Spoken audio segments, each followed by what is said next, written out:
Roger, clear, Mayday, Pakistan 8303. Pakistan 8303, Roger sir, both runways available to land. और pilot Sajjad गुल ने जो गुफ्तगू की वो हमने आपको सुनाई। यकीनन ये एक अफसोसनाक वाक़या आपसे कुछ देर पहले पेश आया था। कराची एयरपोर्ट के करीब जो गुफ्तगू हुई एयर कंट्रोलर से और सज्जाद गुल जो कि पायलट हैं उनकी, वो हमने आपको सुनाई।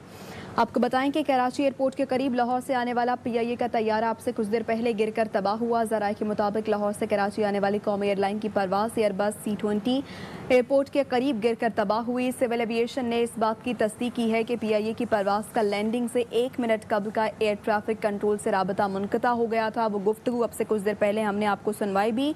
कराची एयरपोर्ट के करीब जना गार्डन का इलाका बताया जाता है, रहायशी इलाका है जहाँ पर ये तैयारा गिरकर तबाह हुआ और उसकी जद में कुछ मकान भी आए और उनको नुकसान भी पहुंचा। जख्मियों को इस वक्त निकाला जा रहा है। कानून नाफिज करने वाले इदारे वहां पर पहुंच चुके हैं। आर्मी, क्विक रिस्पांस फोर्स और रेंजर्स तैयारा गिरने की जगह पर पहुंच चुकी है। पाक फौज, रेंजर्स, सिविल इंतजामिया रिलीफ ऑपरेशन में मसरूफ है। DGISPR ऐसा बताते हैं, जबकि आर्मी एविएशन का हेलीकॉप्टर भी जाए हादसा की तरफ रवाना हो चुका है। अर्बन सर्च रेस्क्यू टीमें भी जाए हादसा पर पहुंच चुकी हैं। इसके अलावा वज़ीर आला सिंध सैयद मुराद अली शाह का भी कमिश्नर कराची और DIG को फ़ोन किया गया है और ताज़ा सूरत हाल के हवाले से भी आगाह किया गया है। वज़ीर आला सिंध को सिविल एविएशन अथॉरिटी ने इमरजेंसी नाफिज कर दी है। इसके अलावा अस्पतालों में भी फौरी ब्लड का बंदोबस्त किया जाए, ये वज़ीर आला मुराद अली शाह की जानिब से बताया गया है। उन्होंने कहा कि अस्पतालों में फौरी सीनियर डॉक्टर्स को ड्यूटी पर पहुँचाया जाए। आपको बताएं कि अफसोसनाक वाक़या पेश आया है अब से कुछ देर पहले।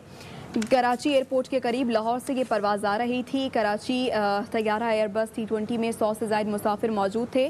तर्जुमान PIA ने इस तैयारा गिरने की तस्दीक भी कर दी है। 95 मुसाफिर इसमें सवार थे, सिविल एविएशन ऐसा बताता है, जबकि 8 क्रू मेंबर भी इसमें सवार थे।